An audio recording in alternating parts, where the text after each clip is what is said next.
Hello everybody and welcome back to my channel. My name is Jake and today I want to go over what is a market index. So these are things that measure how a market, such as the stock market of course, is performing in certain sectors, and we'll go over that here in a second. But I first want to say I hope that the audio is a little bit better in this video because I have figured out a few tricks and I am now able to use the same mic throughout the entire video. So I'm not relying on different types of audio. Another thing that's really cool is I have figured out a way I can use OBS to record my entire video so I don't have to switch back and forth between multiple programs to do that. So it's kind of cool, and I also can transition into multiple different things so you guys can see what I'm looking at along with me, or just strictly what I'm looking at as well, or strictly me as well. So that is kind of cool. I kind of been playing around with this. I hope this video turns out the way I hope it turns out, and that you guys get a little bit of information with this. So first off, we will start with an intro. So that's what I've been working on. That's what I kind of wanted to go over with you guys. But now let's talk about what a market index is. So a market index is basically a hypothetical or a mock portfolio. So they gather a bunch of stocks that they are looking to track, and they kind of go over how they perform and then measure that performance. So it can measure different areas of the stock market, and it gives basically a summary of how that sector or that industry is performing overall. Now, each has its pros and cons, and there are a lot to cover. Different companies even do their own tracking. I'll go over one of those as well.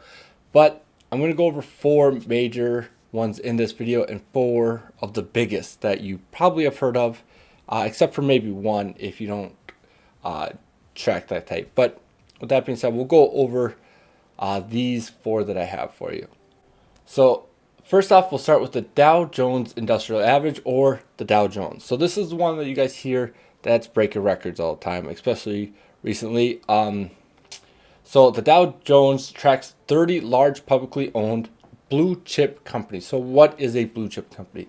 So a blue chip company is a company that is large, it's financially sound, and it's very well established. So you want to think the IBM, the Coca-Cola, and say Boeing's of the industries, right? Of their respective industries. This is the second oldest U.S. market index. So some say it's not very good at measuring the entire market because obviously it only measures those 30 individual companies. But this is one that you hear all the time again that is breaking the record. So a lot of people consider if the Dow Jones is doing good, the entirety of the market is doing good. So just keep that in mind. Now, the S&P 500. So the S&P 500, it tracks 500 large companies that are listed on the New York Stock Exchange. So you got to think Microsoft, Amazon, or even Facebook as well. In order for a company to even be considered to be on the S&P 500. So Tesla was recently added to the S&P 500, right? To even be considered, there's a board of people who look at if a company, A, it's in the U.S., that is a must. The company market cap must be at least $5.3 billion. The public must own at least 50% of all outstanding shares. And they must have a profit in the most current quarter along with the previous 4 quarters straight. Now, the problem with the S&P 500, a lot of people say that it is heavy into things that aren't necessarily relevant, that are kind of on their way out. One being, it's a hot button subject, especially recently, but oil and tobacco. So those are two things that are kind of on their way out the door when it comes to the S&P 500. They're kind of getting phased out for things such as Tesla. Next up here, we have the NASDAQ. So the NASDAQ is actually a company in itself, and it tracks over 300. I think I saw over 300 or 3,300 stocks. And they're primarily tech stocks. So this is another thing.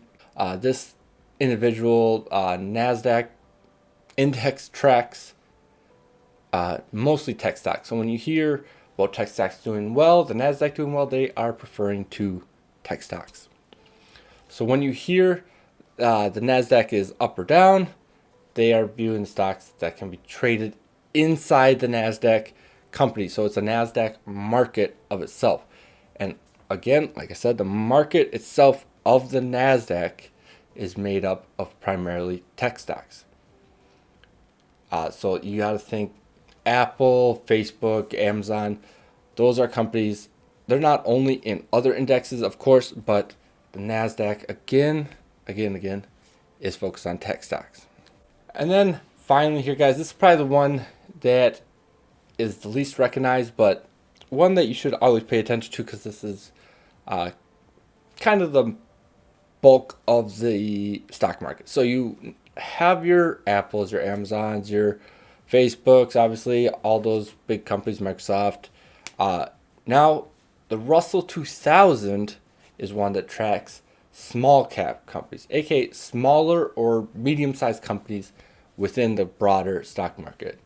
Now, it tracks 2,000 stocks that are inside the Russell 3000.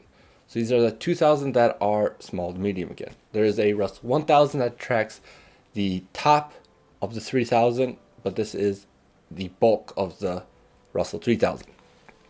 Now, this is most widely used to measure small cap companies within the broader stock market in the US, but it is kind of the way that the general public can get a feel of how the broader stock market is doing as terms of health. So we're not the NASDAQ 500 taking the top 500 companies that are in like the US.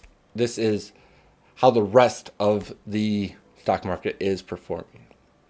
It tracks companies such as Rocket Pharmacy, Cal-Maine Foods, and First Bancorp. So these are companies that you probably have never heard of.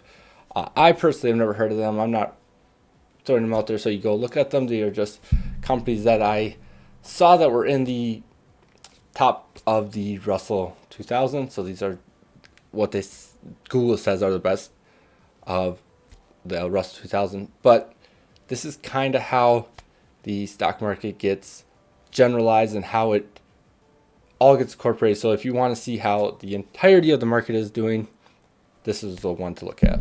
Now, finally, you can't necessarily invest into the S&P 500, into the Dow Jones.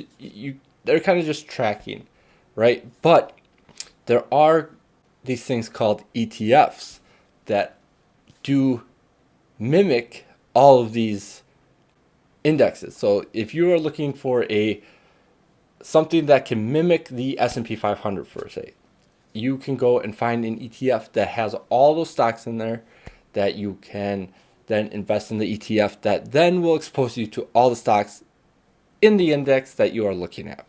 So for example, an ETF is again a basket of stocks. So VOO is one, SPY is another one. Those are ticker symbols. Those ones track the S&P 500 and Dow Jones, and Vanguard has a bunch of them. iShares has a bunch of them. It's off the top of my head. Those are the ones I could think of when I think of these index that I am tracking. But with that being said, guys, I just do want to shout out one other thing. I have been receiving a lot of messages from you guys. I appreciate that.